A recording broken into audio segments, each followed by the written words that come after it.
दरम्यान अन्नत्याग आंदोलनाला सरपंच उपसरपंच संघटनेनं पाठिंबा दर्शवलाय। सरपंच संघटनेच्या अध्यक्षांनी पाठिंब्याचं पत्र दिलेलं आहे।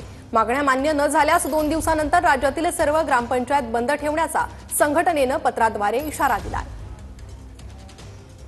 सरपंच उपसरपंच संघटना महाराष्ट्र राज्य मुंबई यांची तर्फे पूर्ण महाराष्ट्रामध्ये येत्या 2 दिवसामध्ये जर कृष्णा आंधळेला अटक केलं नाही आणि हे जे पकडलेले आरोपी आहेत यांची इन कॅमेऱ्यामध्ये नार्को टेस्ट घ्यावी अशी सगळ्यात महत्त्वाची माझी मागणी।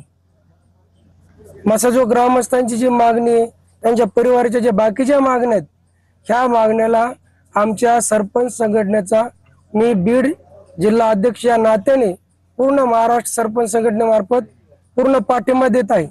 येणाऱ्या 2 दिवसामध्ये या परिवाराला न्याय नाही मिळाला तर पूर्ण महाराष्ट्रातील ग्रामपंचायत आम्ही बंद करू असं मी शासनाला आवाहन करत आहे आणि या शासनाच्या विरोधात आम्ही ग्रामपंचायत बंड पुकारणार आहेत।